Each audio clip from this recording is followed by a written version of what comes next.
You are a foot soldier holding the line. Through the thick, choking dust, the ground shakes from an approaching cavalry charge. As the dark horses break through the haze, the riders reveal the cold stare of golden, metallic faces. Standard Roman infantry gear prioritized situational awareness.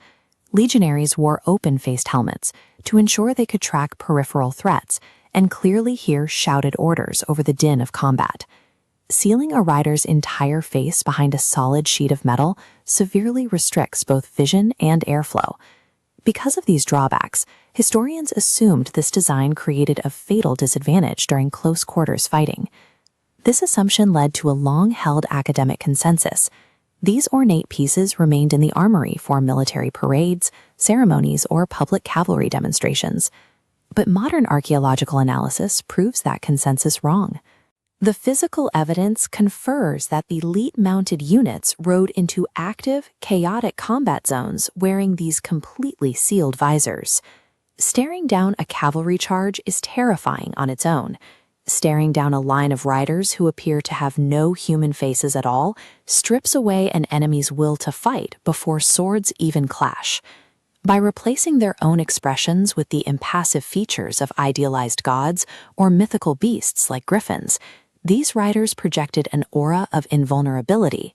They looked completely incapable of feeling fear or human pain. And if an opponent did manage to stand their ground, they found that these helmets were built for extreme punishment.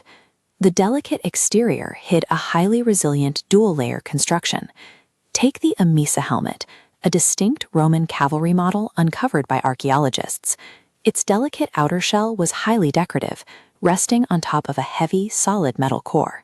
That thick inner layer absorbed the impact of heavy sword strikes, deflected incoming arrows, and turned lethal spear thrusts into harmless glancing blows. The designers accounted for the restricted vision, too. The narrow eye slits were cut to precise angles, sacrificing peripheral awareness to ensure clear forward sightlines while keeping the eyes heavily armored. At the back, an extended metal rim flared outward. This structural lip protected the rider's highly vulnerable neck from downward chops during the chaos of a melee. The mask functioned as a highly engineered survival tool, weaponizing the wearer's identity while providing the physical defense of heavy combat armor. You would not find these ornate designs on the heads of standard Roman citizens. The men inside this armor belonged to the auxiliary cavalry. These were specialized, non-Roman recruits drawn from allied or conquered territories. This map shows the vast reach of the Roman Empire, highlighting the widely distributed homelands of these troops, which spanned from the forests of Gaul and Germania to the deserts of Syria. Among these foreign troops were the equites singulares. These elite cavalry units served as personal escorts for high-ranking officials and emperors, a status that came with the rare privilege of customizing their gear. The military high command made a pragmatic trade. They allowed these elite foreign riders to integrate their native artistic traditions and ethnic pride directly into their Roman-issued armor. The strategy worked. Archaeological evidence, like this stone relief, shows these distinct, culturally integrated cavalry units fighting effectively alongside standard Roman foot soldiers.